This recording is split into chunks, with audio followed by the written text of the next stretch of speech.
마가복음 6장을 펴놓고 함께 기도하시겠습니다. 마가복음 6장입니다.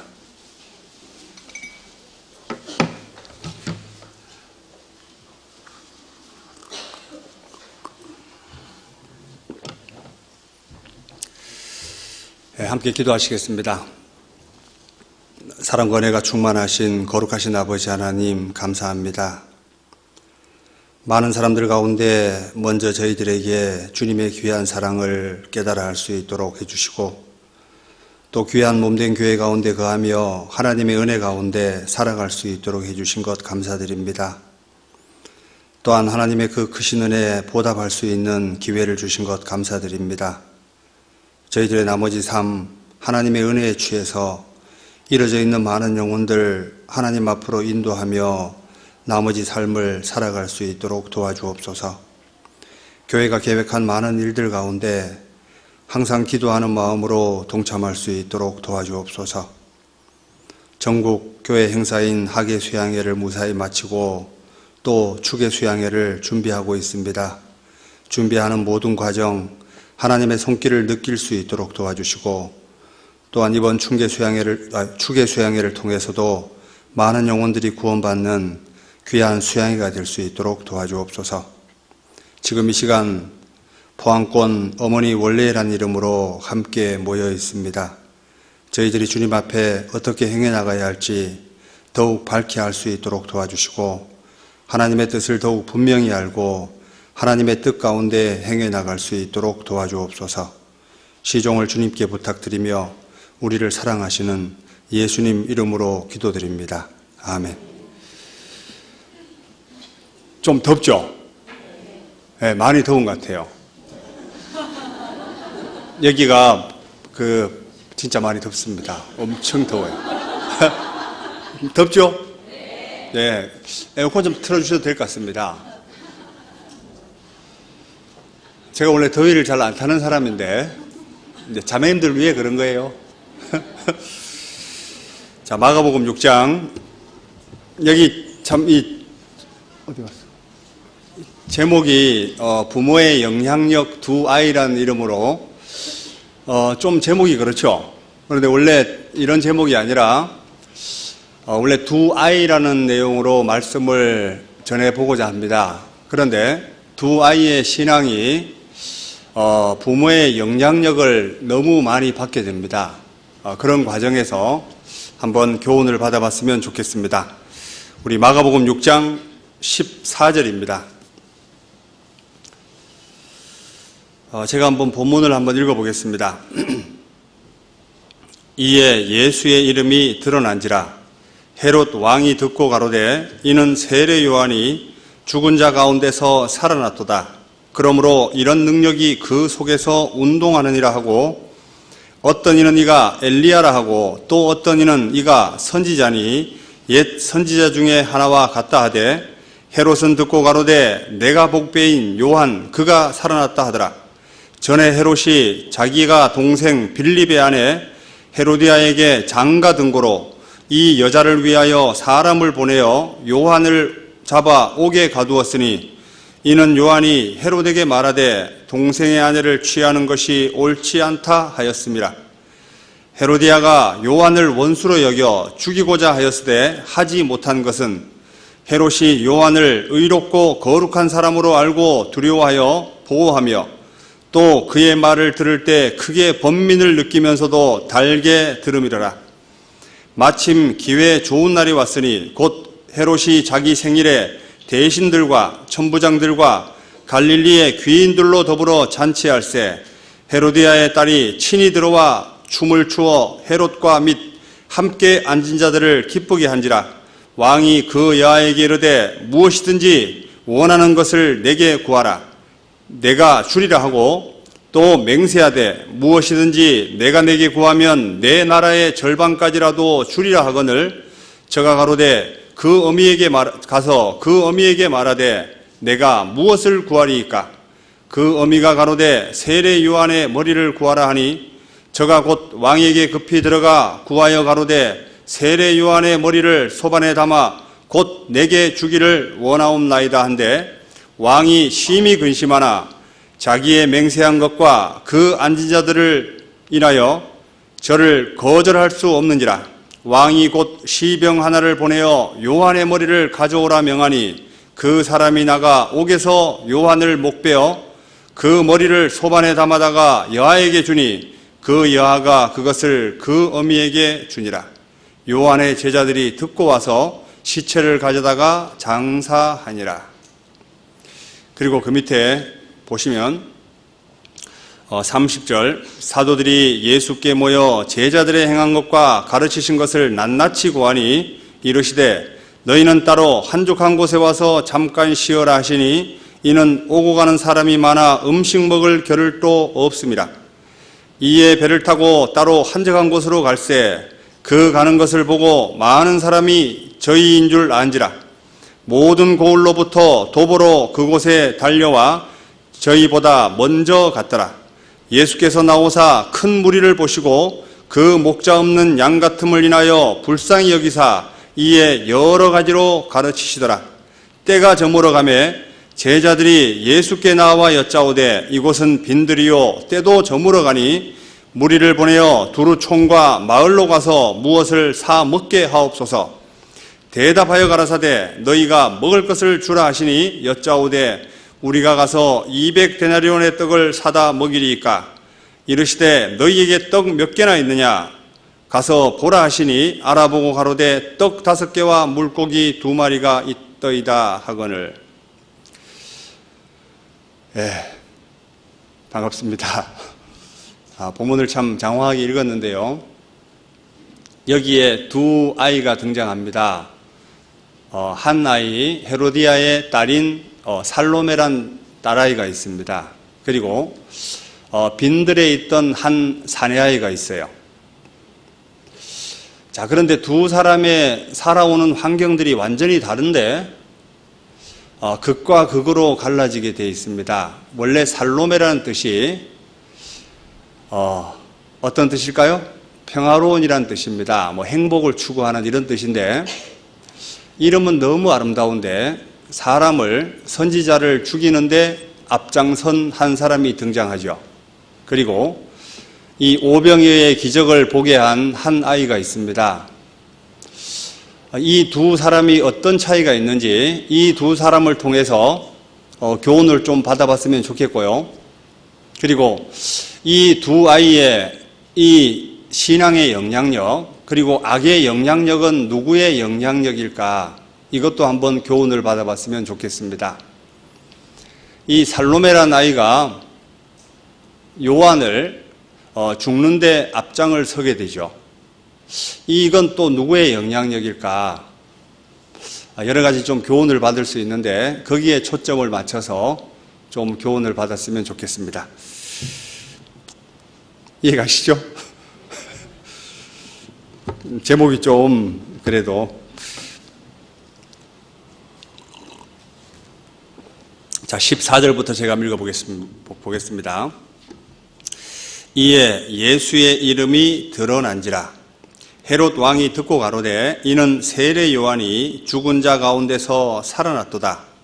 그러므로 이런 능력이 그 속에서 운동하느니라 하고 과거에 요한이 죽은 것을 회상하면서 예수님의 소문이 주변에 이렇게 번지게 됩니다. 그때 헤롯이 듣고 혹시 세례 요한의 영이 그 사람 속에서 역사하는 것이 아닌가 이렇게 생각을 하고 있어요. 근데 과거의 사건을 회상하는 겁니다. 그런데 어떤 이는 이가 엘리야라 하고 또 어떤 이는 이가 선지자니 옛 선지자 중에 하나와 같다 하되 헤롯은 듣고 가로되 내가 목배인 요한 그가 살아났다 하더라.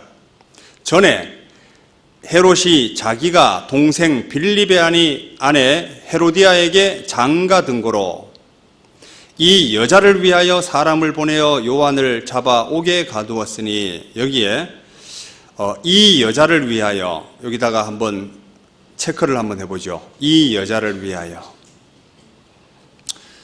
실제 헤롯이 이 헤로디아란 여인 때문에 요한이란 사람을 감옥에 가두게 됩니다. 실제 이 헤로디아란 여인은 동생 빌립의 아내였습니다. 결국은 처음부터 잘못된 시작이었죠. 동생의 아내와 눈이 맞아서 동생의 아내를 아내로 삼게 된 케이스입니다. 자, 그런데 요한이라는 사람이 그것이 옳지 않다라고 하니까 보통 사람 같으면 야, 내가 정말 죄를 지었구나 이런 생각을 해야 되는데 이 마음의 문제가 더 문제를 삼고 있죠. 자기의 죄를 은폐하기 위해서 자기의 죄를 지적하는 사람을 도리어 옥에까지 가두게 됩니다.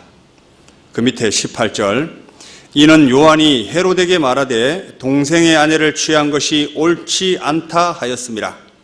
헤로디아가 요한을 원수로 여겨 죽이고자 하였으되 하지 못한 것은 헤롯이 요한을 의롭고 거룩한 사람으로 알고 두려워하여 보호하며 또 그의 말을 들을 때 크게 번민으로 느끼면서도 달게 들음이러라. 이 헤롯이라는 사람이 요한을 되게 두려워했던 것 같습니다. 솔직히 진리를 전하는 사람을 두려워할까요? 두려워하지 않을까요? 두려워합니다. 원래 똥은 더러워서 피하지만 정말 거룩한 사람들, 하나님 뜻 가운데 올바로 살아가는 사람들은 보면요, 왠지 두려워요. 그런 경험 없으세요? 구원받고 나면 누가 제일 무서운가 하면 형제 자매들이 제일 무섭죠. 여기는 뭐 다들 잘 사니까 별로 안 무서운 것 같습니다. 근데 저는 구원받고 형제 자매들이 제일 무섭더라고요. 그리고 한참 이렇게 세상에 많은 직기들을 가지고 있을 때 혹시 형제 자매들이 볼까 봐 두려워서 숨어서 좀 그렇게 많이 했던 기억도 납니다. 어떤 분은 담배를 태우다가 목사님을 뵀대요. 근데 그거를 갑자기 주머니에 집어넣고 있는데 어떤 목사님은 거기에서 보통 사람 같으면 피하잖아요, 조용히. 그런데 목사님은 계속 쳐다보고 있었답니다. 그러니까 연기도 올라오고 막 바지도 타고 아마 일부러 그랬던 것 같습니다. 근데 세상 사람 같으면 한번 하고 말죠. 그런데 신기하게도 올바로 사는 사람들을 보면 두렵습니다. 근데 헤롯이라는 사람은 그래도 그 당시에 양심은 살아있었던 것 같아요. 요한, 그 사람을 통해서 하나님의 역사가 드러나고 그 사람을 통해서 많은 사람이 돌이키는 걸 보고 되게 두려워했을 것 같습니다. 그런데 지금 이 여인, 이 여자를 위하여 잘못된 결혼 때문에 엄청난 지금 파급 효과가 있는 겁니다. 그런데 밑에 한번 보시죠. 21절. 마침 기회 좋은 날이 왔으니 곧 헤롯이 자기 생일에 대신들과 천부장들과 갈릴리의 기인들로 더불어 잔치할세 헤로디아의 딸이 친히 들어와 춤을 추어. 여기 보면 마침 기회 좋은 날이 왔으니 이 헤로디아라는 여인은 어떻게 하면 요한이란 사람을 없앨까? 여기에 계속 관심을 갖고 여기에 계속 기회를 엿보고 있었던 겁니다. 그래서 마침 기회 좋은 날이 왔으니, 이 마침 기회 좋은 날이 왔으니 무엇을 얘기할까요? 요한을 죽일 수 있는 좋은 기회가 왔다 그랬습니다. 그런데 요한을 죽이는데 누구를 사용하고 있냐면 바로 자기의 딸 살로메란 여인을 사용하고 있습니다. 이게 부모로서의 할 행동일까요? 어떻게 생각하세요? 지금 아마 영원한 지옥에서 슬피 울며 후회하고 있을 겁니다. 밑에 한번 보겠습니다. 22절. 헤로디아의 딸이 친히 들어와. 누가 부른 게 아니죠? 친히 들어와. 자기 스스로 들어옵니다. 책에 찾아보니까 이 헤로디아의 딸이 시집갈 나이가 찼을 때입니다. 자, 그러면 보통 여인은 부끄럽습니다. 그리고 많은 사람이 있는데 얼굴을 내비치기도 부끄럽죠? 그런데 헤로디아의 딸이 참 아름다웠을 것 같아요. 왜? 동생 빌립의 아내였으니까 얼마나 아름다웠을까요? 그 아름다운 여인의 아름다운 딸이 나왔겠죠. 그런데 그 아름다운 미모로 춤까지 추게 돼요. 그때 이 헤롯이 너무 기뻐했다고 되어 있습니다. 마태복음에 보면 헤롯이 너무 기뻐했다고 되어 있어요. 그래서 헤롯이 지키지도 못할 약속, 너무 오버한 약속을 하게 됩니다. 그래서 내가 이 나라의 절반이라도 내게 주겠다, 이런 말을 합니다. 결국은 헤로디아라는 여인은 처음부터 의도한 계획이었어요.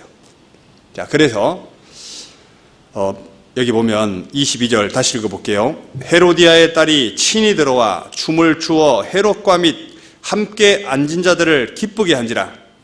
왕이 그 여아에게 이르되 무엇이든지 너 원하는 것을 내게 구하라, 내가 주리라 하고, 또 맹세하되 무엇이든지 내가 내게 구하면 내 나라의 절반까지라도 주리라 하거늘. 이 헤롯이 분수를 아는 거예요, 모르는 거예요? 본인도 분봉왕 주제입니다. 맞죠? 그리고 그 당시에 로마가 나라를 통치할 때였고요. 이쪽 지역은 실제 팔레스타인이란 지역을 4분의 1로 쪼개서 4분의 1만 다스리고 있는 분봉왕 주제입니다. 그런데 내가 나라의 절반까지 주겠다, 이렇게 말하고 있습니다. 너무 오버하고 있죠? 결국은 그 분위기에 취해서 이렇게 말한 거예요. 24절, 저가 나가서 그 어미에게 말하되 내가 무엇을 구하리이까. 이 어머니의 계획이란 것을 금방 알게 되죠? 처음부터 부르지도 않았는데 자기가 나오고, 그리고 아버지가 무엇을 구하라라고 할 때 무엇을 줄까, 그때 급히 어머니에게 쫓아갑니다. 어머니, 제가 무엇을 구할까요? 세례 요한의 머리를 구하라. 이게 너무 악하지 않아요? 그 어미가 가로되 세례 요한의 머리를 구하라 하니 저가 곧 왕에게, 여기 급히에다가 한번 줄을 한번 그어보죠. 급히 들어가. 이게 요한의 목숨에 대한 아주 치밀한 계획, 이것이 너무 급하다는 거죠. 요한이란 사람이 정말 살아있는 것 자체가 자기에게는 고통이었다는 겁니다. 급히 들어가 구하여 가로되 세례 요한의 머리를 소반에 담아 곧 내게 주기를 원하옵나이다 한데, 왕이 심히 근심하나 자기의 맹세한 것과 그 앉은 자들을 인하여 저를 거절할 수 없는지라. 이 사람이 왕이 심히 근심하나, 여기다가 한번 줄도 한번 그어보시죠. 왕이 심히 근심하나. 뭐 때문에 근심하고 있을까요? 자기가 이 헛맹세한 것 때문에 지금 괴로워하고 있습니다. 그리고 많은 사람들이 있고 그 앞에서 자기가 맹세한 그 내용도 있기 때문에 그것 때문에 되게 근심했을 것 같아요. 자, 이런 근심은 하나님 앞에 너무 악한 거잖아요.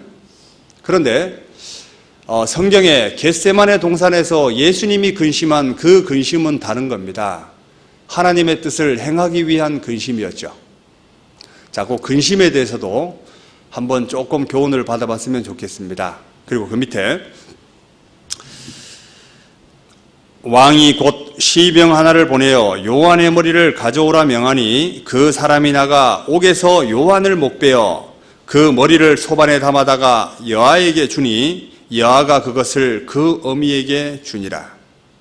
제가 책에 보니까 전설에 따르면 요한의 머리를 이 여인이, 헤로디아라는 여인이 받는 즉시 자기 머리핀을 뽑아서 요한의 혀를 잘랐다고 되어 있습니다. 진짜 악한 여인이죠.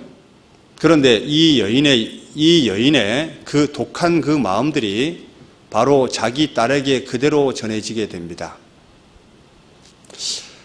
자, 생각을 해보시죠. 이 살로메란 그 아이가 진짜 궁중에 살아가고 있고 많은 지혜도 있고 아름다운 미모를 갖추고 있고, 그리고 온통 초점이 누구에게 맞춰져 있냐면 자기 어미에게 맞춰 있습니다.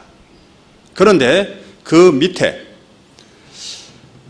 오병이어의 기적을 행한 그 남아, 그 아이 한번 상황을 보시죠. 많은 사람들이 알아주지도 않는 그 빈들에 있습니다. 그런데 그 아이가 거기에 왜 갔을까요? 예수님에게 관심이 있었기 때문에 거기에 갔겠죠. 그리고 오병이어의 기적을 행할 때 그 아이가 그것을 예수님께 드렸기 때문에 그 엄청난 기적을 보게 됩니다. 그것이 누구의 영향력일 것 같습니까? 하루아침에 올라온 마음은 아니겠죠. 예수님의 능력을 받기 때문에 분명히 하나님의 역사를 기대하고 줬을 겁니다. 실제 우리 주변에 그런 걸 많이 보게 되는데 집에서 가정에서 어떤 대화를 하냐에 따라서 그 아이에게 신앙은 올바로 자랄 수도 있고 어떻게 보면 그 아이를 망하게 할 수도 있습니다. 제가 최근에 저희 교회 영덕의 식구들 가운데 어떤 교훈을 받은 적이 잠깐 있었습니다. 그 청송의 강수욕장이라고 혹시 아세요? 여기는 다 교제를 다니느라고 뭐 그런 데는 거의 안 가보시는 것 같아요. 청송의 강수욕장이라고 있습니다. 해수욕장이 아니라 이렇게 이제 그 물을 이렇게 보도 막아놓고 그 위에 아이들이 수영할 수 있도록 만들어 놓은 곳이 있습니다. 거기에 3차 수양회 되었어요. 그때 이제 어머니 자매들을 데리고 거기에 함께 물에 발을 좀 적시자 그래서 놀러 갔습니다. 근데 아이들도 데리고 가고 형제님들도 몇 명 따라갔습니다. 그래서 이제 거기서 이제 막 아이들 놀다가 어머니들 아무것도 준비해 가지 말고 과일만 준비해 가자 그랬어요. 그런데 점심은 이제 짜장면을 또 배달해 준다네요. 강수욕장까지. 그래서 자매들 보고 우리 짜장면 시켜 먹읍시다.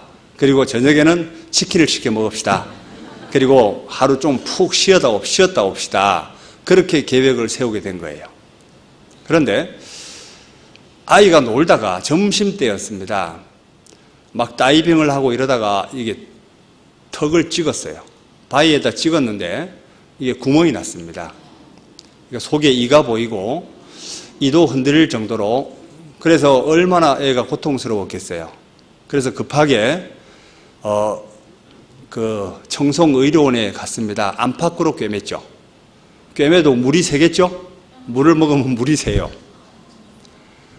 자, 그런 상황에서 분위기가 갑자기 좀 쎄해졌습니다. 그리고 아이가 치료를 받고 그 자리에 왔을 때 짜장면이 도착했어요. 애가 짜장면 못 먹을 거 아니에요? 근데 짜장면을 못 먹고 애가 좀 이렇게 고통스러워하고 있는 상황이었습니다. 그걸 다 먹고 또 오후에 또 치킨도 시켜 먹기로 했잖아요. 그런데 막 딸아이가 우리 치킨 언제 시켜 먹어요? 막 이런 상황이었습니다. 그런데 하필이면 그 말을 제가 들었어요. 이렇게 내 식구가 앉아서 이야기를 하는데 제가 살짝 겉들었습니다. 그 아버지가 어떤 얘기를 하냐면요. 애가 낳을 때까지, 음식을 자유롭게 먹을 때까지 우리 함께 죽 먹자. 딱 그 말을 듣는 순간 어떤 마음이 들었을 것 같아요? 그 아이 얼굴을 봤습니다. 애가 참 미안한 마음도 있고 감사한 마음도 있었겠죠? 제가 만약에 그런 상황이었다면 이렇게 했을 것 같아요. 이놈의 자식 까불다가 고소하다 아주. 너 구석에 가만히 앉아 있어.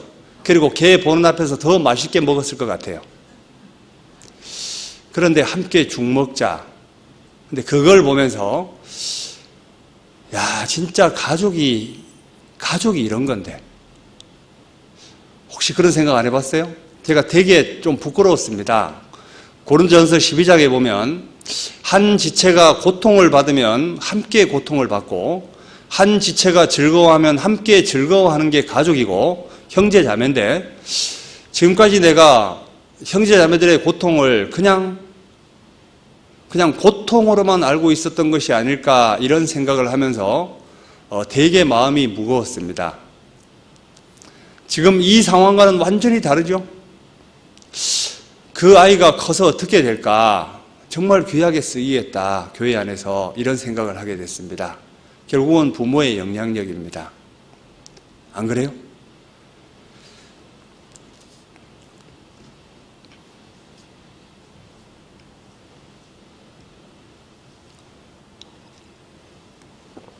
그래서 그 형제에게 제가 참 고맙다 그랬습니다. 성경을 또 다른 각도에서 볼 수 있는 눈을 줘서 되게 고맙다 그랬습니다. 그래서 형제에게 형제의 하나의 어록이 나오겠다고 함께 죽 먹자.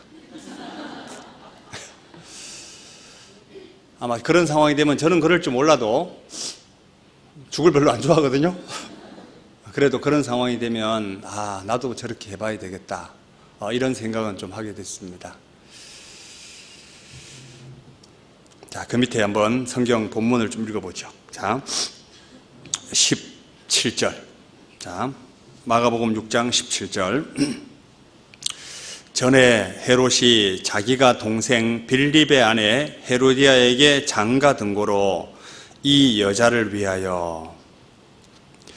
자, 헤롯의 삶을 딱 보면요, 모든 초점이 누구에게 맞춰져 있냐면 이 여자를 위하여. 이 여자를 위하여. 자, 우리가 여기 신앙생활하는 그 목적이 정말 누구를 위해서 지금 이 자리에 앉아 있을까? 내가 지금 살아가는 삶의 목적이 누구를 위해 있는 걸까? 근데 이 헤롯이란 사람은 이 여자를 위하여. 이 여자를 위하여. 이 여자도 악한 여자잖아요? 이 여자를 위해서 지금 살아가고 있는 이 사람입니다. 그리고 19절. 헤로디아가 요한을 원수로 여겨 죽이고자 하였으되 하지 못한 것은, 이 헤로디아란 여인은 어떻게 하면 이 이 요한이란 사람을 죽일까 계속 기회만 엿보고 있는 상황입니다. 자, 죄라는 것이 이렇게 무섭습니다. 자, 하루하루의 삶 가운데 계속 내 마음에 무엇을 품고 있는지 중요하죠? 근데 이 사람은 계속적으로 악을 품고 있습니다. 이 대표적인 예를 한 개 잠깐 보시죠. 여기 열왕기상을 한번 보시죠. 여기를 줄로 잡아두고 열왕기상 21장을 한번 보시죠.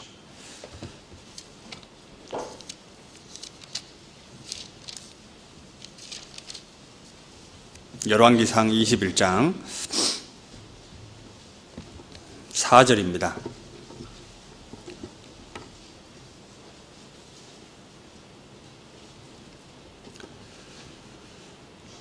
제가 1절부터 읽어볼게요. 그 후에 이 일이 있으니라. 이스라엘 사람 나봇이 이스라엘에 포도원이 있어 사마리아 왕 아합의 궁에서 가깝더니 아합이 나봇에게 일러 가로되 내 포도원이 내 궁 곁에 가까이 있으니 내게 주어 나물 밭을 삼게 하라. 내가 그 대신에 그보다 더 아름다운 포도원을 내게 줄 것이요 만일 합의하면 그 값을 돈으로 내게 주리라. 나봇이 아합에게 말하되 내 열조의 유업을 왕에게 주기를 여호와께서 금하실지로다 하니, 이스라엘 사람 나봇이 아합에게 대답하여 이르기를 내 조상의 유업을 왕께 줄 수 없다 함을 인하여. 같이 읽어보죠. 아합이 근심하고 답답하여 궁으로 돌아와서 침상에 누워 얼굴을 돌이키고 식사를 아니하니. 이거 웃기지 않아요? 하나의 왕이, 한 나라의 왕입니다. 그런데 정말 나라의 모든 것이 자기 것이라고 해도 과언이 아닐 건데 포도원을 보고 너무 좋은 거예요. 저거 나 가졌으면 좋겠다. 자기의 신하가 그 포도원을 가꾸고 있다면 그냥 자기는 관망만 해도 되고, 그런데 그 포도원을 못 갖는 것 때문에 괴로워하고 있습니다. 좀 쪼다같이 하나요? 밥도 안 먹어요. 이 왕이 할 짓입니까? 근데 이세벨이라는 여인이 가만히 보니까 왕이 식음을 전폐하고 있는 거예요. 이거 보고 답답해가지고 왕이시여 왜 그럽니까? 그러니까 사실은 여차여차해서 이런 상황이 됐다. 이 이세벨이 거짓 증인들을 세워놓고 나봇이라는 사람을 죽이게 됩니다. 결국은 집에 가서 자기가 바깥에 있던 일을 집에서 이야기한 것 때문에 가정에 엄청나게 많은 죄를 짓게 하는 계기가 되죠. 자, 우리가 실제 교회에서 있었던 일이건 바깥에서 있었던 일이건 간에 이거 이야기해서 도움이 안 되겠다라고 하면 입을 닫는 게 지혜가 맞겠죠. 안 그래요? 결국은 내가 입을 벌림으로 인해서 가족들 전체가 죄를 짓게 만드는 계기가 됩니다. 그래서 가정에서 우리가 어떤 말을 하느냐에 따라서 그 사람의 신앙이 성장하고 어떤 말을 하냐에 따라서 그 사람의 신앙이 또 점점 하락하게 하는 그 계기가 어떤 이야기를 하냐에 달려 있다는 겁니다. 사도 바울이 형제자매들을 만날 때 어떤 마음으로 다가갔냐면요, 이런 마음입니다. 아마 형제자매들이 교제를 할 때 이런 마음을 가지고 식구들을 대하면 좋을 것 같습니다. 로마서 1장을 한번 보시죠. 로마서 1장 10절.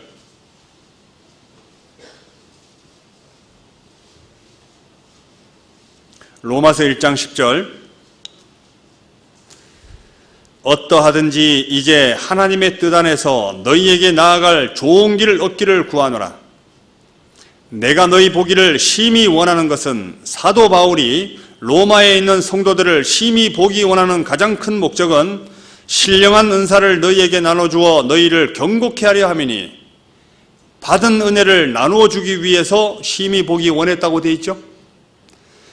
자, 우리가 형제자매를 만났을 때 정말 어떻게 하면 내가 받은 은혜를 나누어 줄까?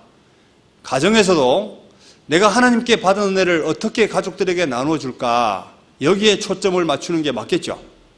거기다가 12절, 이는 곧 내가 너희 가운데서 너희와 나의 믿음을 인하여 피차 아니함을 얻으려 함이라.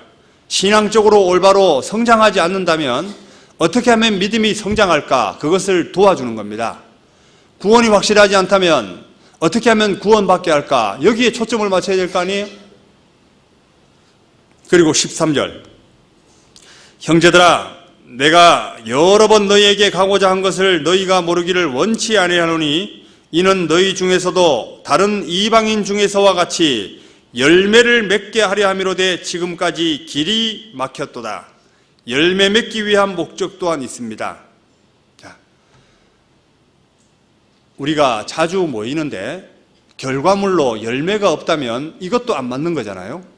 부부가 사랑하는데 아이가 없다. 이것도 뭔가 문제가 있는 겁니다. 자, 그리고 가장 중요한 것은 그 밑에 있습니다. 14절, 헬라인이나 야만이나 지혜 있는 자나 어리석은 자에게 내가 무슨 자라? 빚진 자라. 자, 우리가 형제자매를 만나는 목적은 빚을 갚는 겁니다. 그리고 이방인들을 만났을 때도 빚을 갚으러 가는 거예요. 자, 이런 목적으로 우리가 형제자매들을 대하고 세상 사람들을 대한다면 우리의 생활은, 우리의 삶은 하루하루 더 나아지겠죠. 그런데 이 헤로디아란 여인, 헤롯, 살로메, 이 가정을 보면 모든 초점이 어디에 맞춰져 있냐면 온갖 쾌락, 부귀, 영화, 명예 이런 데밖에 없습니다. 하나님은 완전히 빠져 있죠. 자, 이런 가정에서 태어난 것 자체도 저주스럽지만 하나님 앞에 죄를 너무 많이 쌓아가고 있습니다. 이게 누구의 영향력일까? 부모의 영향력이라는 겁니다. 그런데 여기 한 아이 한번 보시죠. 마가복음 6장에 나와 있는 한 아이, 여기 아이라고 되어 있습니다. 요한복음 한번 볼까요? 요한복음에 보면 이 아이가 나옵니다. 요한복음 6장에 있습니다.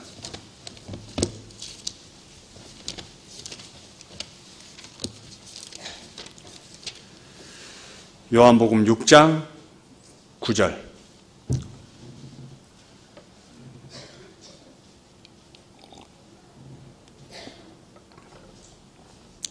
여기 한 아이가 있어 보리떡 5개와 물고기 2마리를 가졌나이다. 그러나 그것이 그 사람에게 얼마나 되겠삼나이까? 예수께서 가라사대 이 사람들로 앉게 하라 하신대 그곳에 잔디가 많은지라 사람들이 앉으니 수요가 5천쯤 되더라. 예수께서 떡을 가져 축사하신 후에 앉은 자들에게 나눠주시고 고기도 그렇게 저희의 원대로 주시다. 이 아이가 만약에 자기가 가지고 있는 물고기 2마리, 떡 5개를 예수님에게 주지 않았더라면 이 역사는 볼 수가 없었겠죠. 그런데 이 아이가 그것을 예수님에게 선뜻 내준 거 보면요, 이건 또 누구의 영향력일까? 주변 사람들의 영향력, 그리고 부모의 영향력이 있지 않았을까요? 자, 모세란 사람이 나이 40이 되어 자기 백성을 돌아볼 마음이 생겼더니, 자, 그것이 하루아침에 생겼을까요? 분명히 모세의 어머니를 통해서 모세는 성장을 하게 됩니다. 궁중에서. 자, 그런데 자기는 유대인이라는 사실을 계속 어머니가 옆에서 이야기해 줬겠죠? 너가 살 곳은 이곳이 아니다. 우리는 반드시 하나님을 섬겨야 되고 반드시 가나안 땅에 가야 된다. 여기는 우리가 살 곳이 아니다. 이 이야기를 모세는 계속 들었을 겁니다. 그래서 나이 40이 되어 자기 백성을 돌아볼 마음이 생겼더니 결국은 부모의 영향력입니다. 자, 마리아와 요셉의 상황을 한번 보시죠. 예수님이 자라가며 주변 사람들에게 점점 더 은총을 받게 됩니다. 한번 보시죠. 누가복음 2장을 한번 보시죠. 누가복음 2장 40절.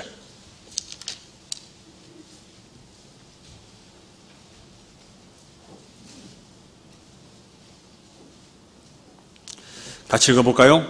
아기가 자라며 강하여지고 지혜가 충족하며 하나님의 은혜가 그 위에 있더라. 52절 같이 읽어보죠. 예수는 그 지혜와 그 키가 자라가며 하나님과 사람에게 더 사랑스러워 가시더라. 자, 여기 하나님과 사람에게 더 사랑스러워 가시더라. 여기에다가 우리의 자녀들의 이름을 한번 넣어보시죠. 누구는 자라가며 하나님과 사람에게 더 사랑스러워 가시더라. 그렇게 된다면요, 그 사람은 가정에서 정말 아이를 신앙 안에서 키우기 위해서 노력하시는 분일 겁니다. 욥이란 사람은 욥기 1장에 자기 자식들이 혹시 마음으로조차 하나님을 배반할까 봐 항상 자식들의 신앙이 걱정이 됐습니다. 그죠? 그래서 가정에서도 온통 어떻게 하면 하나님을 기쁘시게 할고 여기에 초점이 맞춰져 있습니다. 결국은 부모의 영향력이라는 겁니다. 디모데의 영향도 누구의 영향을 받게 됐을까요? 외조모 로이스, 어머니 유니게, 이 사람의 영향을 받게 됩니다. 결국은 내 주변에 많은 사람들이 나를 만났을 때 정말 신앙에 도움이 될까, 신앙에 도움이 되지 않을까, 이걸 좀 생각해 봤으면 좋겠습니다. 그래서 나를 만나는 사람이 시간이 지나면 지날수록 신앙이 성장하고 있다면 그 만남은 올바른 만남입니다. 그런데 나를 만나는 사람이 시간이 지나면 지날수록 괜히 만났다, 이런 말 괜히 했다, 계속 이런 만남이 된다면 이건 하나님 앞에서 합당치 않은 모임이 맞겠죠. 그래서 정말 우리가 가정에서도 동일합니다. 집에서도 그렇고 세상 사람들을 만났을 때도 진짜 다음에 또 만나고 그리워하고, 그리고 다음에는 어떤 말을 전해줄까, 어떤 받은 은혜를 나눠줄까, 여기에 초점을 맞춘다면 정말 하나님이 기뻐하시지 않을까 싶어요. 여기 시편 141편을 한번 보시죠. 시편 141편. 시편 141편.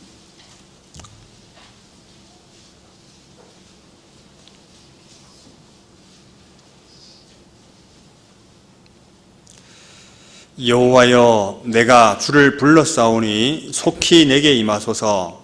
내가 주께 부르짖을 때 내 음성에 귀를 기울이소서.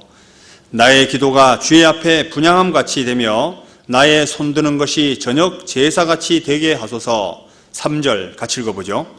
여호와여 내 입 앞에 파수꾼을 세우시고 내 입술의 문을 지키소서. 자, 이 헤로디아란 여인의 삶을 보면서요, 이것 좀 기억했으면 좋겠습니다. 내 입에 앞에 파수꾼을 세우시고, 이 말이 나갔을 때 얼마나 많은 영향력이 있을까, 이걸 꼭 생각하면서 생활했으면 좋겠다 싶습니다. 자, 우리가 이론상으로 알고 있는 것은 이론상으로 알고만 있다고 해서 잘하는 건 절대로 아닙니다. 신앙생활은 뭐냐면 성경에 말하기를 알고 있는 것을 행동으로 옮길 때 남자라고 말합니다. 사도 바울이 고린도 성도들에게 어떤 이야기를 해주고 있냐면 마지막에 교훈 한마디를 던집니다. 이건 일종의 부탁이죠. 고린도전서 16장을 보시죠. 고린도전서 16장입니다. 16장 13절.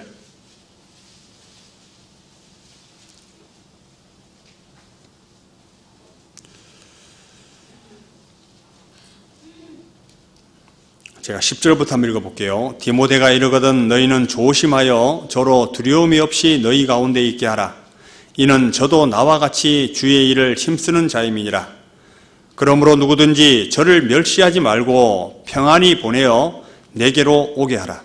나는 저가 형제들과 함께 오기를 기다리노라. 형제 아볼로에 대하여는 저더러 형제들과 함께 너희에게 가라고 내가 많이 권하되 지금은 갈 뜻이 일절 없으나 기회가 있으면 가리라. 13절 14절 같이 읽어보죠. 깨어 믿음에 굳게 서서 남자답게 강건하여라. 너희 모든 일을 사랑으로 행하라.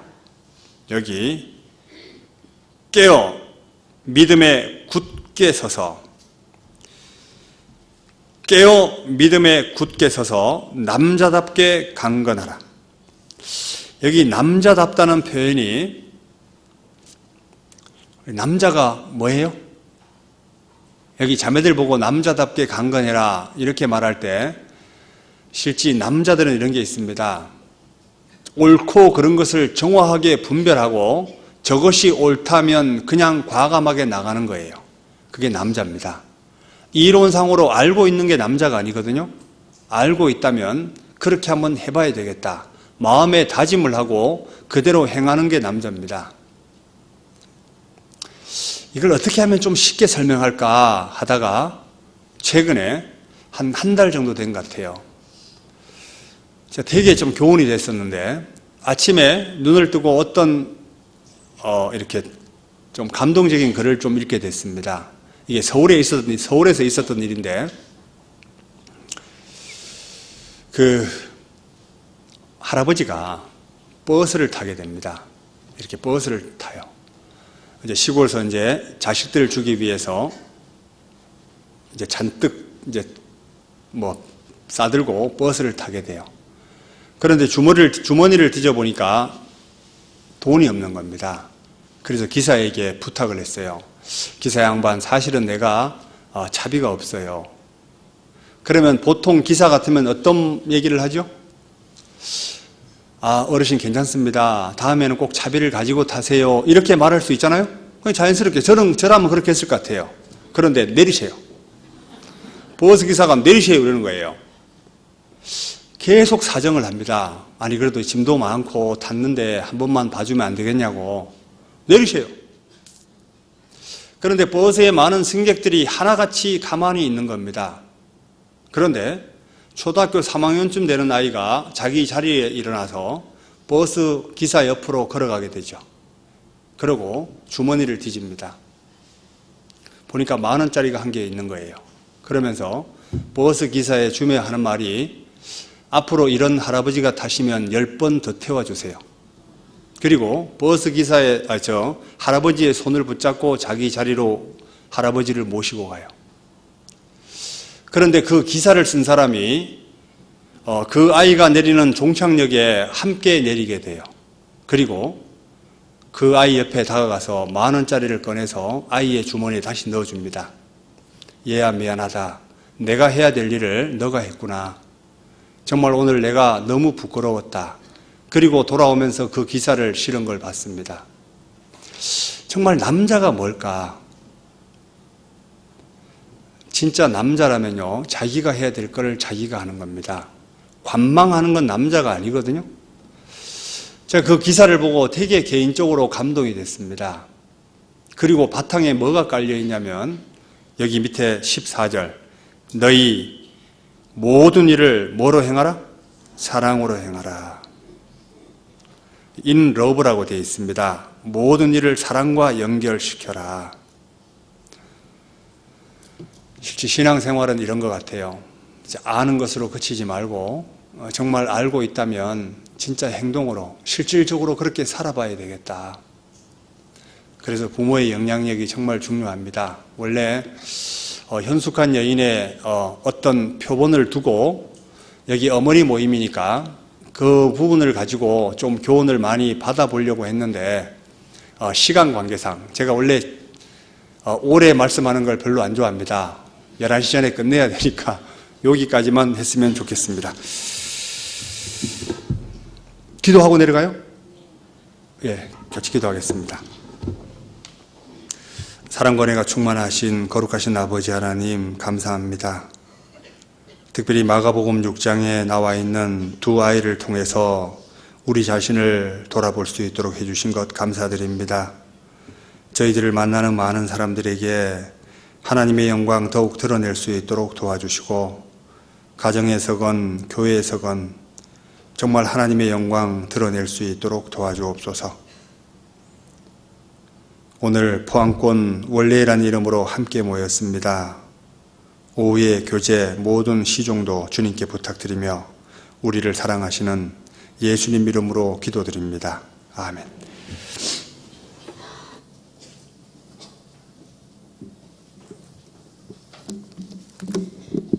예, 많이들 오셨네요. 지금 보니까. 예, 감사합니다.